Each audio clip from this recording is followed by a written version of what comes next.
നമസ്കാരം. വന്ദേമാതര ഗാനാലാപന വിഷയത്തിൽ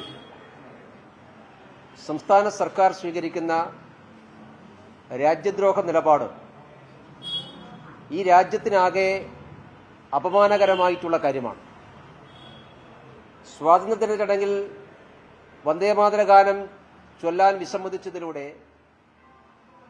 മുഴുവൻ ഭാരതത്തിനും അപമാനമായി മാറുകയാണ് കേരളം ഭരിക്കുന്ന ഗവൺമെന്റ്. ഇന്ത്യയിലെ മറ്റെല്ലാ സംസ്ഥാനങ്ങളും സ്വാതന്ത്ര്യദിന ആഘോഷത്തിൽ വന്ദേമാതരം പാടിയിട്ടുണ്ട്.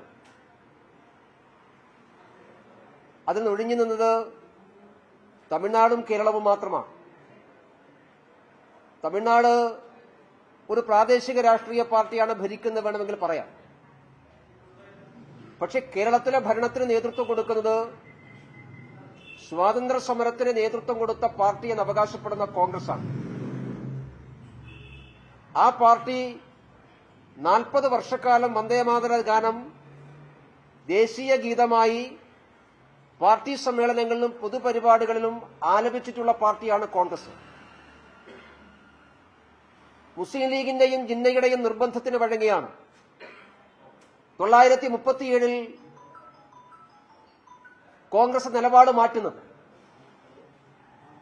പക്ഷെ അതിനുശേഷവും വന്ദേമാതരത്തിന്റെ ആദ്യ ചരണങ്ങൾ കോൺഗ്രസ് പാടിയിട്ടുണ്ടായിരുന്നു.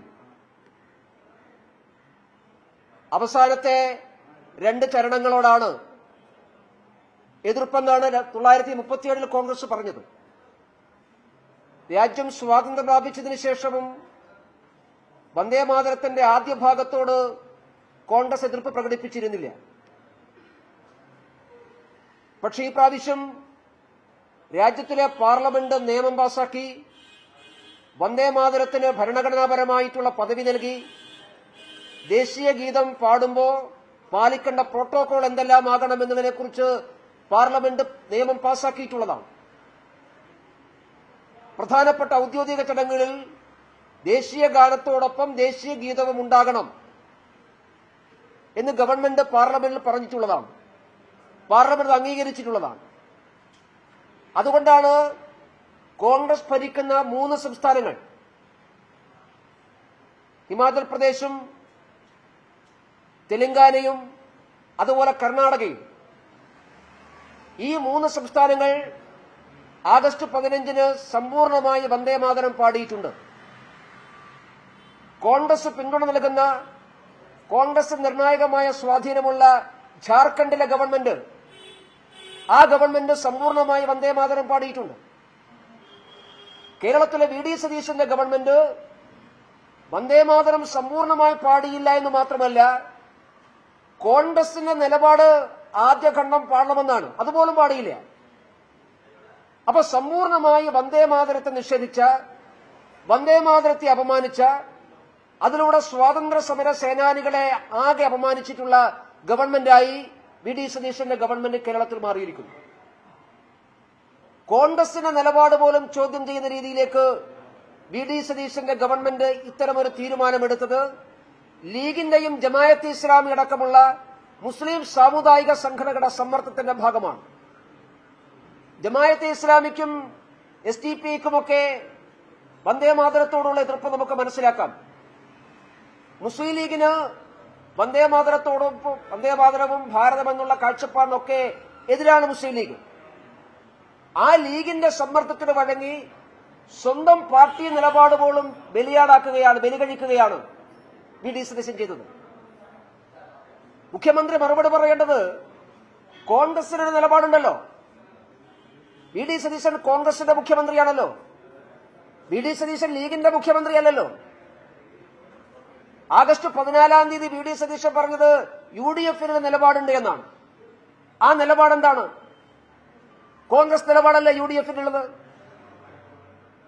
അപ്പോ കോൺഗ്രസിന്റെ 3 സംസ്ഥാന മുഖ്യമന്ത്രിമാർക്കില്ലാത്ത എന്ത് ഇമ്മ്യൂണിറ്റിയാണ് വി ഡി സതീശനുള്ളത്? കോൺഗ്രസിന്റെ 3 മുഖ്യമന്ത്രിമാർ കാണാത്ത എന്ത് പാതകമാണ് വന്ദേമാതരത്തിൽ വി ഡി സതീശൻ കണ്ടത്? AICC ആസ്ഥാനത്ത് വന്ദേമാതരം പൂർണ്ണമായി പാടിയല്ലോ. ചില അവസരങ്ങൾ ഉണ്ടാക്കാൻ ശ്രമിച്ചെങ്കിലും കോൺഗ്രസുകാർ മുഴുവൻ ഏറ്റുപാടിയല്ലോ. അവിടെ ഒന്നുമില്ലാത്തത് കേരളത്തിൽ മാത്രം എന്തിനാണ് കൊണ്ടുവരുന്നത്? അത് അജണ്ട കൃത്യമാണ്. ഇത് പുതിയ കേരള സ്റ്റോറിയാണ്. രാജ്യത്തിന്റെ ദേശീയ ജീവിതത്തിൽ നിന്ന് മാറി നടക്കാൻ മലയാളികളെ പ്രേരിപ്പിക്കുകയാണ് വി.ഡി. സതീശൻ ചെയ്യുന്നത്. ഒരു വിഭജനത്തിന്റെ പുതിയ മുദ്രാവാക്യം ഉയർത്തുകയാണ് മുസ്ലിം ലീഗിന് വേണ്ടി വി.ഡി. സതീശൻ ചെയ്യുന്നത്. 1937 ലീഗിന്റെ നിർബന്ധത്തിന് വഴങ്ങി വന്ദേമാതരം ഒഴിവാക്കി. അന്ന് കോൺഗ്രസ് ലീഗിന്റെ വിഭജനവാദത്തിന് അംഗീകാരം കൊടുത്തു. ദ്വിരാഷ്ട്രവാദം ഉയർത്തിപ്പിടിച്ചുകൊണ്ട് നേരിട്ടുള്ള സമരത്തിൽ ലീഗ് ഇറങ്ങുന്നതിന് മുമ്പ് ചരിത്രം പഠിക്കുമ്പോൾ ലീഗ് ആദ്യം ചെയ്തത് വന്ദേമാതരത്തിനായിട്ട് ശബ്ദമുയർത്തി. രണ്ടാമത് മതത്തിന്റെ അടിസ്ഥാനത്തിൽ മണ്ഡലങ്ങൾ സംവരണം ചെയ്യണമെന്ന് ആവശ്യപ്പെട്ടു. കേരളത്തിൽ മതത്തിന്റെ പേരിൽ ജില്ല ലീഗ് നേരത്തെ ആവശ്യപ്പെട്ടു. ഇപ്പൊ വന്ദേമാതരത്തിന്റെ നിലപാട് സ്വീകരിച്ചു. വീണ്ടും ഒരു വിഭജനവാദത്തിലേക്ക് ഈ രാജ്യത്തെ എത്തിക്കാൻ ലീഗിന് വേണ്ടി വി.ഡി. സതീശൻ പരിശ്രമിക്കുകയാണ്.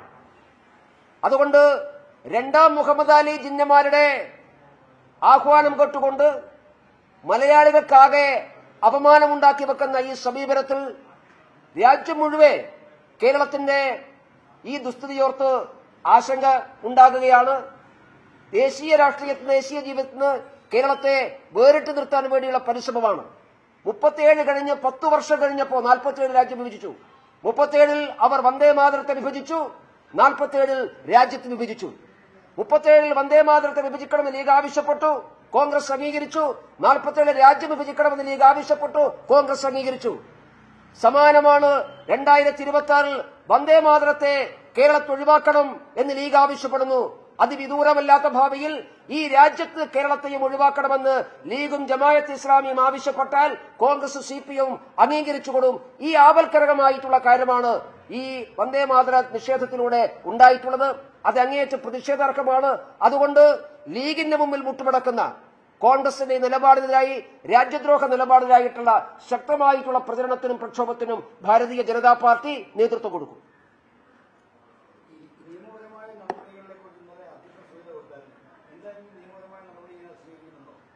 തീർച്ചയായിട്ടും ഞങ്ങൾ ആ കാര്യം ആലോചിക്കുകയാണ്. കാരണം പാർലമെന്റ് പാസാക്കിയിട്ടുള്ള നിയമമാണ് ഔദ്യോഗിക ചടങ്ങുകളിൽ ദേശീയ ഗാനത്തോടൊപ്പം ദേശീയ ഗീതം ഉണ്ടാകണം എന്ന് പാർലമെന്റ് പാസാക്കിയിട്ടുള്ളതാണ്. സ്വാതന്ത്ര്യ ദിനാഘോഷം എന്ന് പറയുന്നത് ഔദ്യോഗികമായിട്ടുള്ള ചടങ്ങാണ്. ആ ഔദ്യോഗിക ചടങ്ങ് നിർബന്ധമായിട്ടും ദേശീയ ഗീതം ഉണ്ടാവേണ്ടതാണ്. അതിന്റെ നിയമപരമായിട്ടുള്ള കാര്യങ്ങൾ ഞങ്ങൾ ആലോചിക്കുന്നു.